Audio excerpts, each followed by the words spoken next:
Muy buenos días a todos los que nos están escuchando. Les habla Selena Venegas de la Iglesia Comunión de Gracia Internacional y es un gusto tenerles aquí para participar una vez más de esta interacción con la palabra de Dios. Así que pues vamos a empezar pues hablando acerca de un tema que nos es muy común a todos, el sufrimiento humano. Y pues todos los que estamos habitando este planeta, en una u otra forma, pues hemos experimentado el sufrimiento. Y pues hay situaciones que nos superan como seres humanos a veces, porque pues hay personas que llegan a sufrir, por ejemplo, tragedias de que surgen de manera repentina. Por ejemplo, ha habido algunas personas que se autosacrifican o se autoinmolan y pues esas personas se ponen una bomba y han ido a iglesias cristianas allá en el Medio Oriente y se hacen explotar y han muerto pues muchos creyentes. Entonces, cuando uno se pregunta por qué sucede esto, pues uno dice, pues porque por la maldad en el mundo, ¿no? Porque el mundo está sufriente, el mundo está en caos, el mundo se duele ahora mismo precisamente porque una guerra está teniendo lugar en un lugar lejano, pero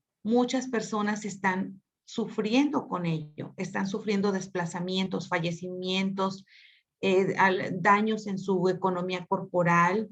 Y entonces estos son de los sufrimientos del ser humano y uno se pregunta, bueno, ¿y cómo es que Dios permite esto? ¿Verdad? Es la pregunta que le surgiría a las personas. Y todos hemos sabido de eventos que ocurren y que la persona logra sobrevivir. A lo mejor alguno de ustedes que me está escuchando, que sé que es así, pues han participado de algún evento donde de manera milagrosa, pues has resultado ileso y has sobrevivido. Y entonces uno dice, pues es que Dios te estaba protegiendo, Dios te estaba cuidando. Pero ¿qué pasa cuando ocurren situaciones que no tienen una explicación? Y a veces uno dice, pues es un sufrimiento innecesario, ¿no? Aquellas muertes repentinas de niños, de jóvenes, pues sencillamente no hay una explicación muchas veces. Y como dice aquí este hombre, Christopher Wright, dice, creer en un Dios que es todopoderoso y bueno presenta un problema en todos los niveles. Porque si nosotros creemos que Dios tiene todo el poder para detener los males del mundo y creemos que Dios es bueno, entonces he aquí el problema, ¿verdad? Ante estas situaciones. Así que vamos a estar repasando estos temas, este tema el día de hoy. Entonces, esto nos hace cuestionar quién creemos que es Dios. ¿Quién creemos que es Dios en sí mismo junto con lo que estamos experimentando en la creación? Creemos que Dios es bueno, pero también experimentamos sufrimiento y la creación experimenta sufrimiento. Dice la palabra, toda la creación gime a una. Toda la creación está doliéndose y gimiendo, esperando un momento especial. Así que tenemos esas cuestiones, ¿no? Dice, si la persona sobrevive, pues es que Dios lo ama y lo protege. Pero ¿qué si esa persona no sobrevive a un evento? Entonces aquí tenemos una amenaza y es la amenaza de dejar que nuestra experiencia forme nuestro pensamiento acerca de quién es Dios.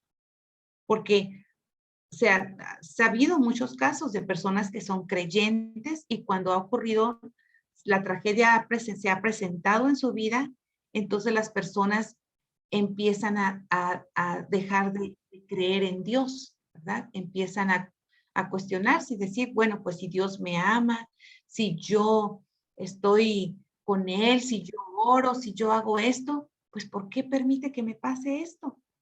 Así que es una amenaza a la vida del creyente que nuestra experiencia determine nuestro pensamiento acerca de quién es Dios. en lugar de aprender de Él a partir de su palabra, donde Él se está autorrevelando. Jesucristo se revela a sí mismo en su palabra, pero debemos entrar a esa palabra con una mente abierta, pedirle al Señor que nos abra y que quitemos esos paradigmas que podemos tener para poder de verdad abrirnos a recibir lo que Él nos dice en esta palabra. Así que muchas veces encontramos que Jesús, igual que la costumbre de los rabinos en aquel tiempo en Israel, enseñaban por medio de parábolas. Y mucha gente dice, pues es que Jesús enseñaba en parábolas para que la gente entendiera más fácilmente. Y realmente no es así. No era el objetivo de las parábolas hacer el entendimiento más fácil, ¿verdad? El mismo Jesús lo dijo, que para que oyendo no entiendan. Entonces el objetivo, y Él les explicaba las parábolas a sus discípulos, a los que estaban cerca de Él. Entonces el objetivo de las parábolas es revelar cómo la comprensión acerca de Dios por parte de las personas se queda corta ante quién es Dios. Insondables son sus caminos. ¿Quién le conocerá? Entonces la parábola era para que nos demos cuenta de que todo lo que nosotros podamos pensar acerca de Él se queda corto comparado con lo que es Él en realidad. Así que Jesús usó las parábolas como una herramienta para llevar a las personas a arrepentirse de las formas erróneas de pensar acerca de Dios. El objetivo de las parábolas entonces es que las personas, todos los seres humanos, cambiemos nuestra forma de pensar acerca de lo que creemos que Dios es.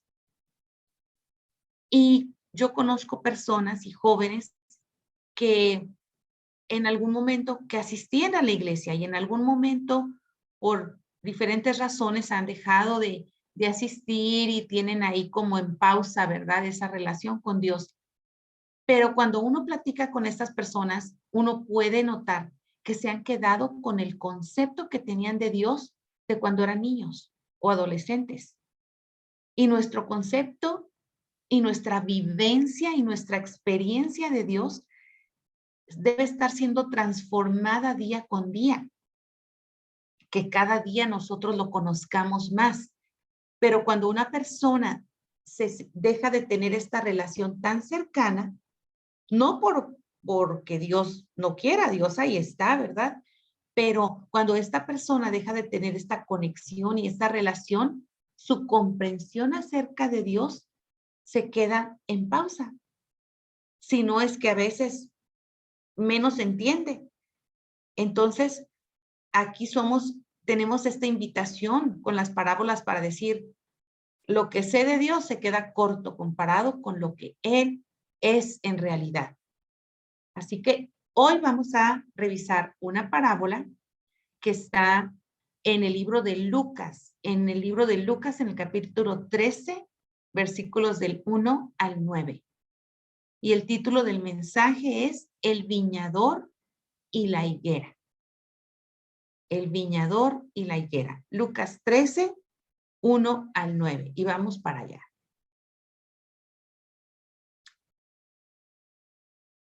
En aquella ocasión, algunos que habían llegado le contaron a Jesús cómo Pilato había dado muerte a unos galileos cuando ellos ofrecían sus sacrificios. Acuérdense que antes tenían que ofrecer sacrificios como pago de los pecados que cometían. Entonces, Pilato, el procurador, pues los manda a matar. Entonces le están platicando eso a Jesús y Jesús les responde, ¿piensan ustedes que esos galileos, por haber sufrido así, eran más pecadores que todos los demás? ¿Piensan ustedes que esos galileos, por haber sufrido esa muerte tan violenta, eran más pecadores que todos los demás? O sea, que todos ustedes. Les digo que no.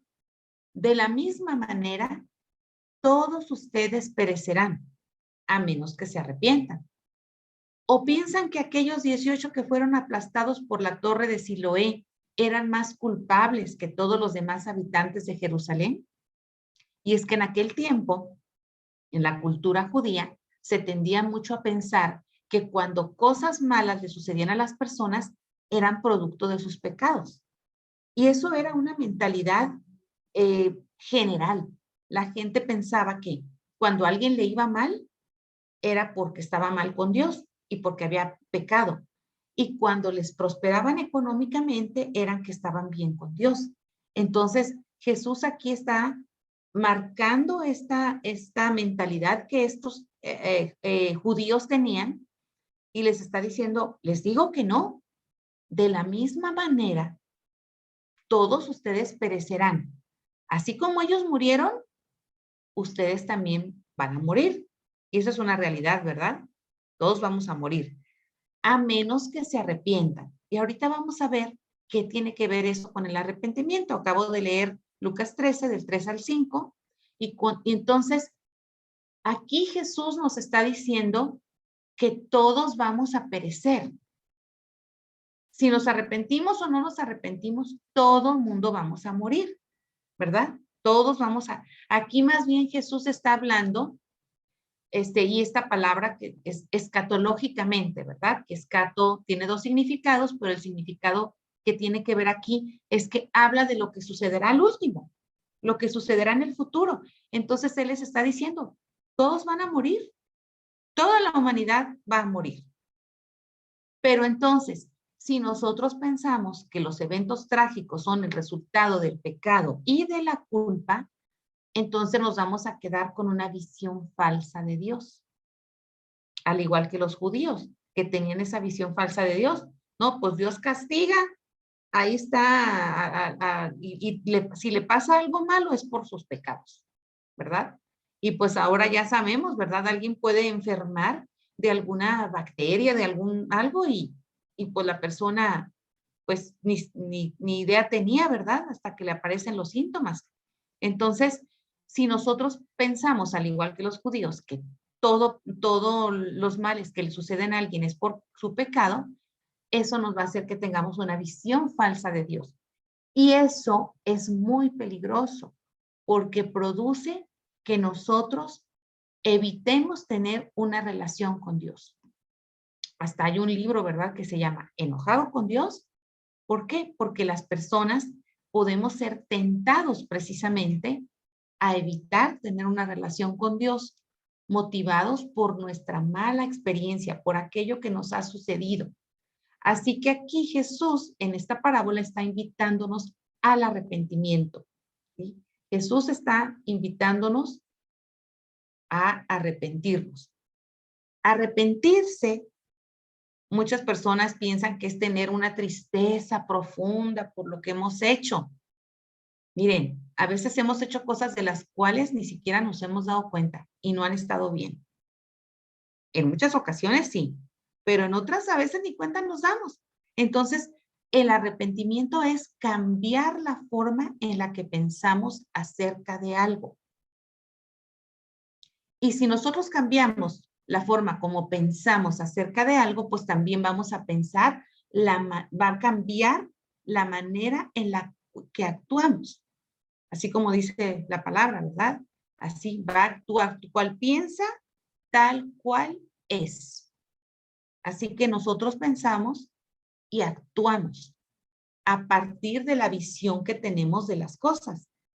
Pero si nosotros continuamos con un pensamiento erróneo acerca de Dios, de que Él es causante de las tragedias, como mucha gente piensa, entonces esto nos va a llevar a culpar a Dios en lugar de adorarlo. ¿Sí? ¿Sí vemos la relación? Entonces, si yo pienso que Dios nada más está viendo qué hago mal para castigar, pues entonces esto o a veces sin razón alguna ocurre o sea, la misma naturaleza tiene sus procesos y ocurre un tsunami, un tornado y cobra muchas vidas. Y muchas veces podemos pensar pues que esto es causado por Dios directamente. Así que nos advierte ahí, van a morir, pero si no se arrepienten de ese concepto que tienen acerca de Dios, pues entonces van a perecer en vida. ¿Qué pasa? Nos estamos muriendo en vida si yo estoy pensando que Dios la trae en contra mía. Es estar muriendo en vida. Fíjense que un escritor muy conocido, un escritor creyente que se llamaba C.S. Lewis, su esposa fallece y ante esta tragedia, ante esta situación, él dice lo siguiente, dice, no es que corra mucho peligro, eso creo, ¿verdad? De dejar de creer en Dios. O sea, yo sé que Dios existe y con esto no es que yo crea que voy a dejar de creer en Dios. El verdadero peligro es llegar a creer cosas tan terribles acerca de Él. Ese es el peligro en el que podemos ser tentados también nosotros, a creer cosas terribles acerca de Dios. Dios es el ser más mal interpretado que existe, ¿verdad? Y entonces dice, la conclusión que temo no es, así que no hay Dios después de todo, sino, así es como Dios es realmente. No te engañes. Dios es malo. Dios es cruel. Dios es un tirano. Entonces, ese es un peligro contra el que nos está advirtiendo Jesús en esta parábola. Arrepentirnos de la manera como pensamos acerca de Dios. Así que aquí tenemos dos puntos. La experiencia humana, lo que experimentamos, lo que vivimos y lo que vive la humanidad, versus la revelación que Jesús hace de quién es Dios. El que me ha visto a mí, dijo, ha visto al Padre. Entonces, aquí tenemos estos dos posiciones, lo que el mundo está experimentando y cómo Jesús se revela. Así que estamos tentados a dejar que la experiencia del evento que nos sucede nos diga quién es Dios. Y nuestro dolor puede llevar a nuestros pensamientos a estar en contra de esa revelación de amor que Jesús da acerca de su Padre. Pero tenemos que recordar, en medio del sufrimiento tenemos que recordar, Dios es quien Él se revela a sí mismo, no lo que yo pienso que es Él. Dios se revela a sí mismo. Otra vez lo repito, no, Dios no es lo que yo pienso de Él. Así que vamos a seguir adelante con la parábola, ¿verdad? Esta parábola de la higuera estéril nos sirve para revelar a estos angustiados oyentes y a nosotros el carácter de Dios, el cual es consistente en cómo Dios actuó con Israel a lo largo de la historia. Y vamos a continuar con la lectura. Estamos leyendo Lucas 13, del 6 al 7. Entonces les contó esta parábola. Un hombre tenía una higuera plantada en su viñedo, pero cuando fue a buscar fruto en ella, no encontró nada. Así que le dijo al viñador, mira, ya hace 3 años que vengo a buscar fruto en esta higuera y no he encontrado nada. Córtala. ¿Para qué ha de estar ocupando terreno? Señor, le contestó el viñador, déjela todavía por 1 año más para que yo pueda cavar a su alrededor y echarle abono. Así tal vez en adelante dé fruto. Si no, córtela. Aquí está el viñador intercediendo por la higuera.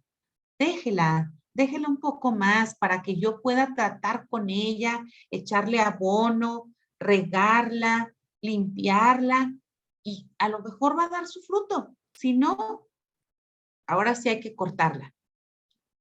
Recordemos, las parábolas no son lo que parecen.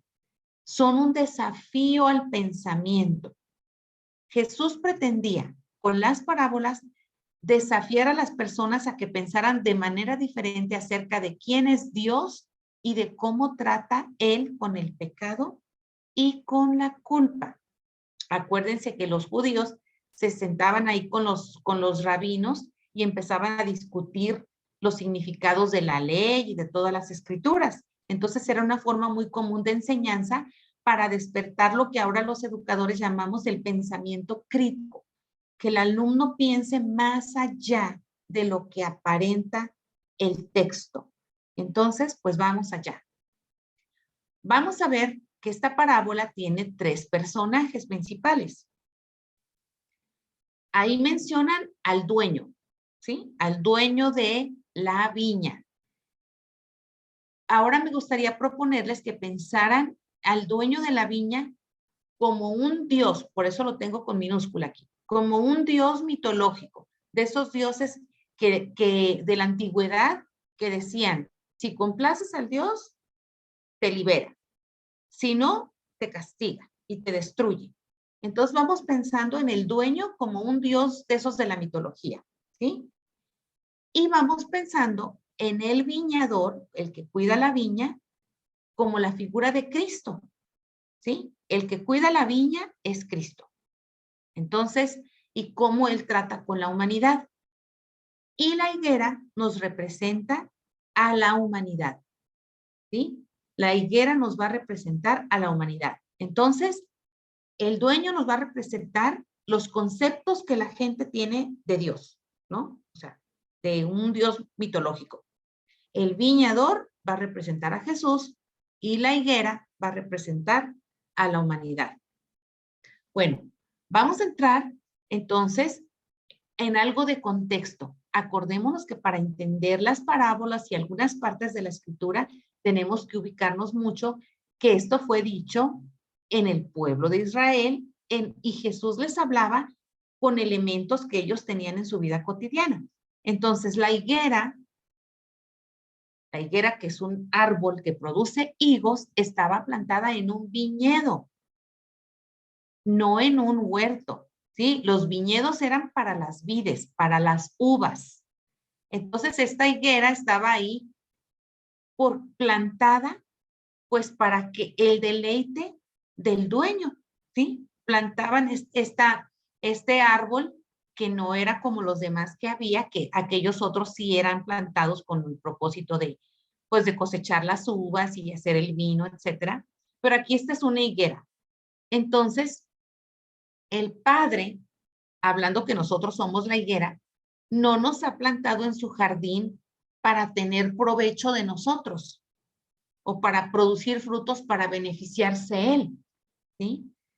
Y en esta parábola también probablemente Jesús les estaba recordando también algo que había ocurrido en esta historia conocida del Jardín del Edén, donde Adán y Eva eligen escuchar la mentira de que Dios no les estaba dando todo, que les estaba reteniéndoles algo. ¿Se acuerdan que les decía, de todo árbol del huerto pueden comer, menos de este?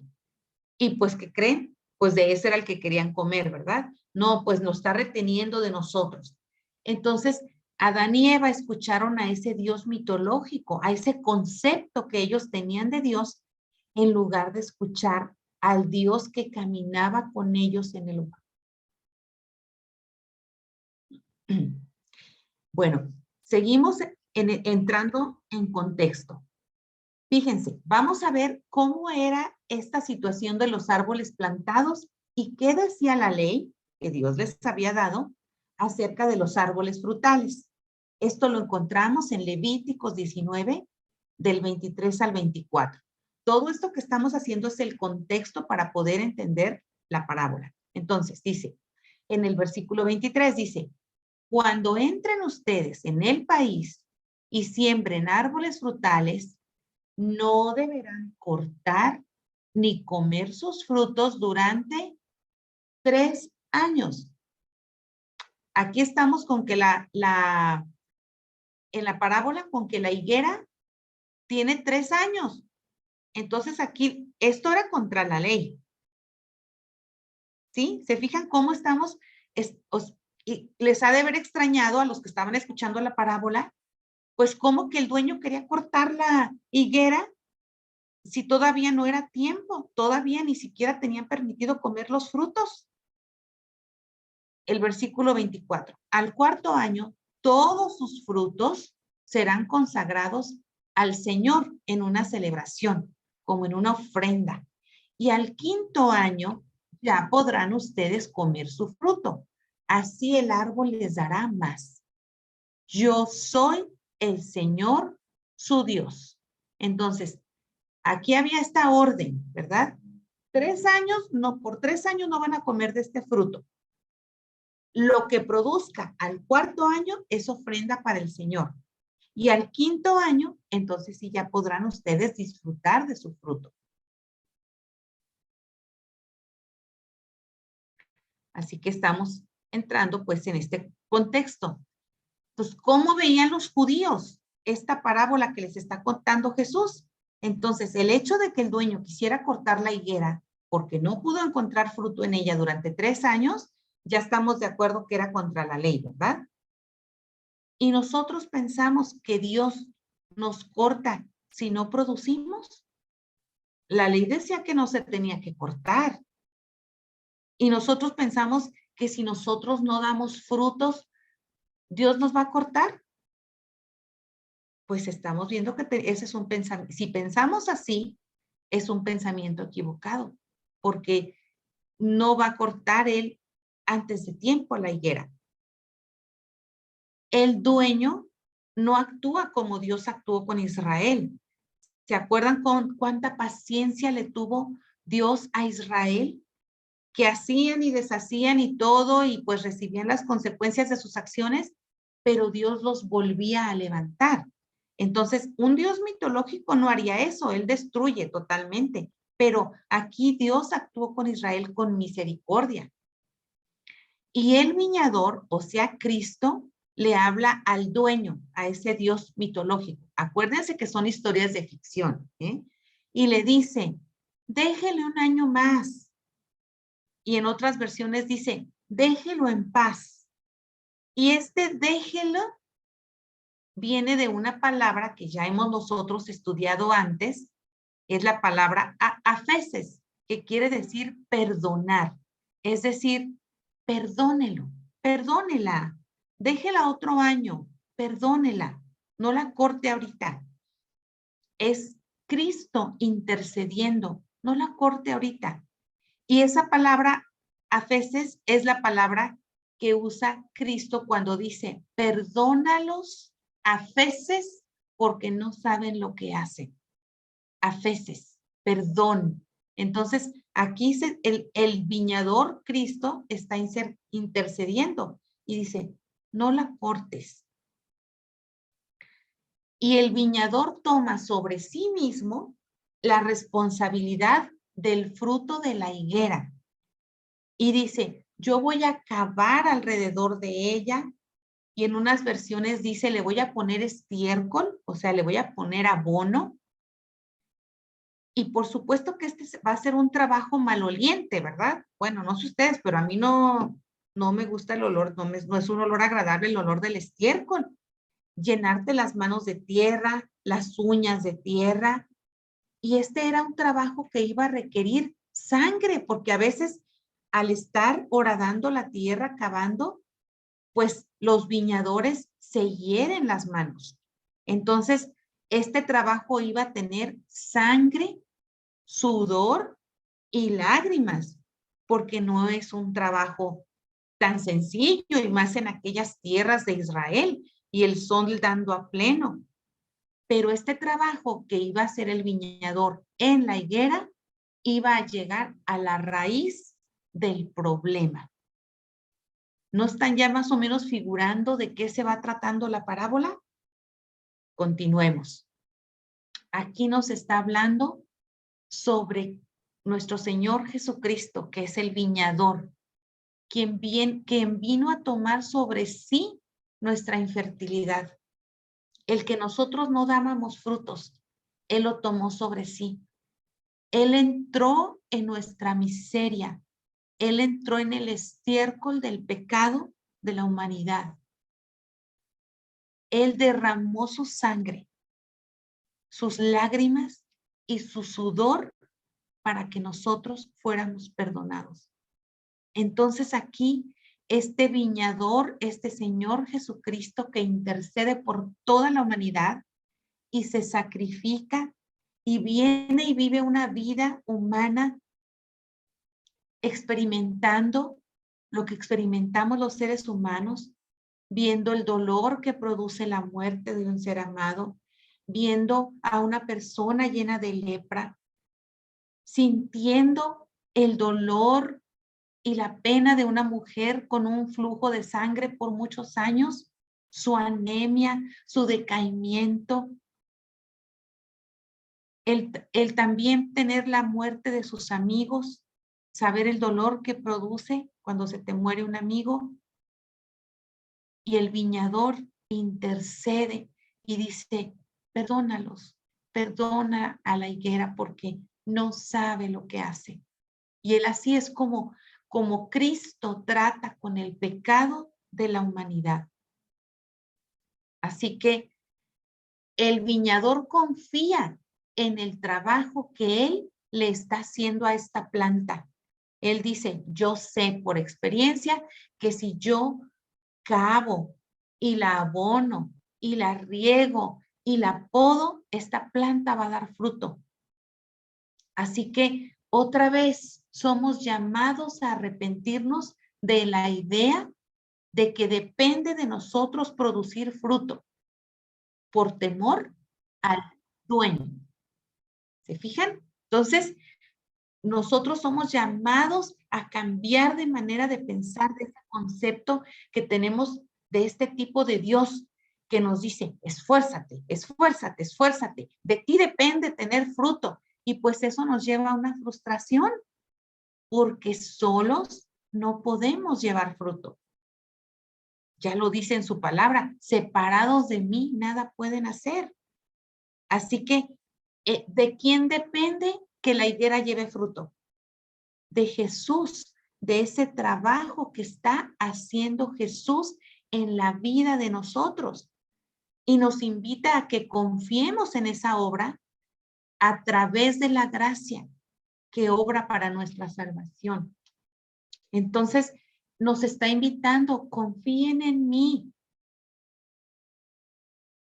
En ocasiones va a necesitar podar esas ramitas secas, podar esas ramitas que nada más le quitan los nutrientes a la planta para dejarle pocas hojas, pero que cobren fuerza.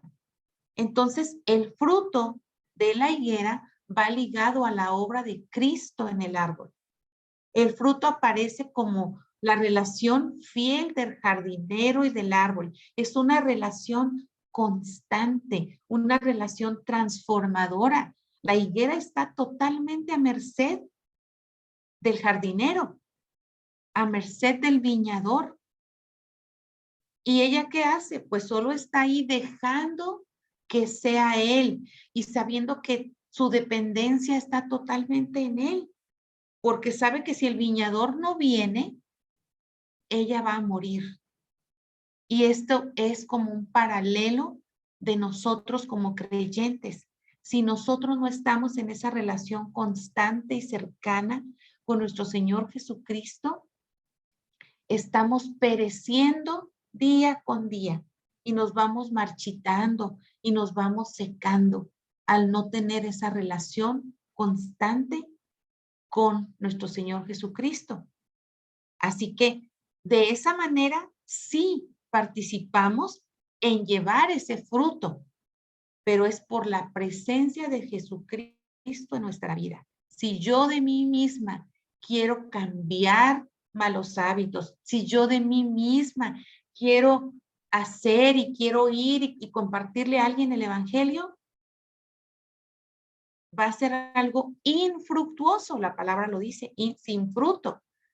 Pero si yo voy sabiendo que Jesús está en mí, entonces ahí sí, como dice en otra parte de la escritura, los he puesto yo, Jesús, para que lleven mucho fruto, para que compartan mucho, pero yo soy el que los puse. De mí depende y ustedes de tener esa relación cercana conmigo para que entonces todo empiece a fluir.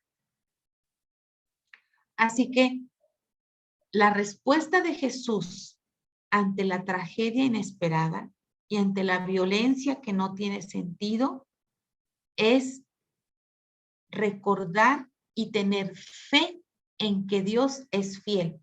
Es decir, más fe, menos temor. Más fe en que Él es fiel, en que Él sabe cuál es el estado de nuestra higuera, de nosotros que somos la higuera. Él conoce qué es lo que necesitamos. Y a lo mejor ustedes y yo no vamos a tener en esta tierra respuestas que nos satisfagan ante algún sufrimiento. A lo mejor no lo vamos a tener, pero Dios va más allá de ese pensamiento que podamos tener.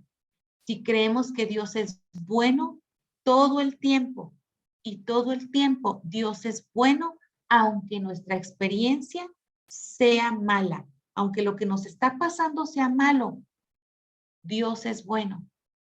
No importa lo que en ese momento nos diga nuestra mente, Dios es bueno. Y eso nos edifica y nos ayuda a enfrentar el sufrimiento con esperanza en lugar de cuestionar el carácter de Dios. Arrepiéntanse de pensar que Dios es cruel. Arrepiéntense de pensar que Dios no hace lo que es mejor para ti. Piensa que Dios es bueno y hay que creer que Dios es bueno. Y el dolor para nosotros muchas veces no tiene sentido. Tenemos esta hermana que está en Estados Unidos sufriendo de dolor de día y de noche. Y ella confía en que ese dolor tiene un sentido y sabe que Dios es bueno. Ella sabe que Dios es bueno. Así que no saber quién es Dios es una tragedia peor que perecer a causa de un desastre natural o violento. Cuando nosotros no sabemos quién es Dios y no lo hacemos que no es digno de nuestra confianza, de nuestra fe y de nuestra esperanza, eso es peor, porque estamos muriendo en vida, muriendo de angustia, muriendo en el sinsentido de las cosas. Así que conozcamos a Dios, conozcamos quién es Él, cómo se revela que es Él en su palabra. Pidamos que abra este corazón nuestro para el conocimiento de Él. Y nos dice que oremos porque nos libre del mal. Eso sí podemos hacer. Aparte de tener fe, orar y pedirle que nos libre del mal. La oración es el mayor ministerio que la iglesia tiene para ofrecer por el bien del mundo. Que no nos cansemos de orar por todos los que sufren. Que no nos cansemos de orar, que no cerremos nuestros ojos ante los que están sufriendo a nuestro alrededor. Y claro, si podemos hacer algo por ellos, hagámoslo. Pero hay otros lugares que están fuera de nuestro alcance, pero ese es un ministerio, estar orando por ellos y en confiar en que Dios tiene como objetivo eliminar todo mal y sufrimiento para llevarnos a su reino eterno. Así que esa es la invitación. Confíen, oren al que ya hizo lo necesario por todos nosotros. Él ya sacrificó su preciosa vida por ti y por mí. Él ya lo hizo y aún todavía trabaja y Él sigue haciendo frente al mal y al sufrimiento.